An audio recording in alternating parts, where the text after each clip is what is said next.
घर का मुखिया अनुशासित है तो परिवार भी अनुशासित रहेगा। परिवार कितना विकसित होता है और कैसे खुशहाल और मजबूत परिवार के रूप में उभर कर आता है, यह निर्भर करता है उस घर के मुखिया पर। उनका घर के छोटे और बड़े सदस्यों के प्रति व्यवहार कैसा है और उनका अनुशासन कैसा है। परिवार के छोटे सदस्य अपने बड़ों से दो प्रकार से सीखते हैं। पहला, एक तो बोलकर सिखाया जाता है, दूसरा जो बोला जा रहा है उसे करके दिखाया जाए। आचरण बोलकर नहीं बल्कि अभ्यास से ही आता है। हम कई बार किसी भी व्यक्ति के लिए सुनते हैं कि वह अच्छे परिवार से है, लेकिन सवाल है अच्छा परिवार बनता कैसा है। अच्छा परिवार यानी अनुशासित और जिम्मेदार परिवार, जहाँ हर सदस्य नियम और कायदों के साथ चलता है। नियम और कायदे परिवार की नींव हैं जो व्यक्ति को बेहतर इंसान बनाते हैं। इससे सबका जीवन समान रूप से व्यतीत होता है और परिवार के प्रति जिम्मेदारी भी बनती है।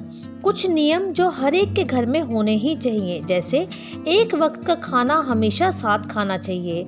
जो परिवार साथ में बैठकर खाना खाते हैं वो हमेशा एक साथ होते हैं। साथ साथ खाना खाने से रिश्ते मजबूत होते हैं और एक दूसरे के अनुभव साझा करने का समय भी मिल जाता है। घर के बड़े एक ऐसा वक्त भी चुन सकते हैं जब पूरा परिवार घर पर मौजूद है, जैसे रात का खाना।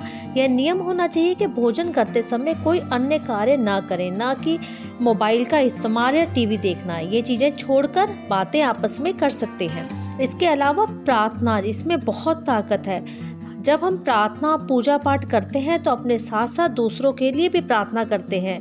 यदि बच्चों को इसमें शामिल करते हैं तो उनमें स्वार्थ का भाव दूर होने के साथ साथ प्रार्थना का भाव भी पैदा होता है। सुबह और शाम के समय यदि बच्चे घर पर हैं तो उन्हें पूजा पाठ में अवश्य शामिल करें। बड़ों के द्वारा की जा रही विधियों को देखकर बच्चे तो सीख ही जाते हैं। इसके अलावा घर में किसी समस्या की चर्चा पर कौन शामिल है, किस हद तक शामिल है, ये मुखिया को ही तय करना चाहिए। छोटे किन मुद्दों में शामिल हो सकते हैं और किन में उनका दायरा नहीं है, ये भी मुखिया ही तय करें। इन सारी बातों से छोटों में एक अनुशासन अवश्य ही आता है और प्रेम भी बढ़ता है। कुछ चीजों के लिए समय सीमा तय कर लेनी चाहिए, जिसका पालन बच्चों से लेकर बड़ों तक सबको करना चाहिए। जैसे कब उठना है और कब सोना है। 8 घंटे की नींद हमेशा ली जाए, ये सबके लिए समान होना चाहिए। ऐसा नहीं कि बच्चों को जल्दी सोने को कहें और खुद देर रात तक जागते रहें। दूसरा, घर पर समय से आना। कोशिश यही करनी चाहिए कि शाम तक सभी लोग घर लौट आए। हालांकि जिनकी देर रात तक दफ्तर में काम करना है उनके लिए अलग ही छूट होनी चाहिए, लेकिन बाकी सदस्यों के लिए सेम नियम होना ही चाहिए। इसके अलावा प्रिय बच्चे, प्रिय बहू, बेटे को लेकर पक्षपात वाला रवैया तो बिल्कुल भी ना हो। जिन नियमों में लचीलापन है वो सबके लिए है, जिनके पालन में छूट नहीं है वो भी सबके लिए ही होने चाहिए।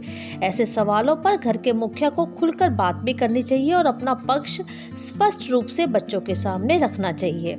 इसके अलावा सबसे जरूरी चीज, संयुक्त परिवार में घर खर्च के हिस्सों को लेकर सबसे ज्यादा मुद्दे खड़े होते हैं।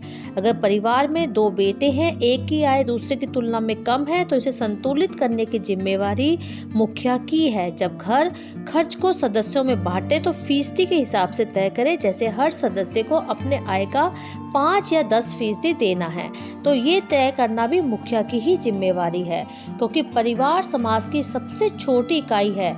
यह सामाजिक व्यवहार का सबसे छोटा आईना है। यहाँ जैसा आचरण होगा मनुष्य वैसा ही बनेगा। इसलिए बड़ों की ये जिम्मेवारी है कि जैसा वो घर में रहते हैं वैसे ही वो बाहर रहे।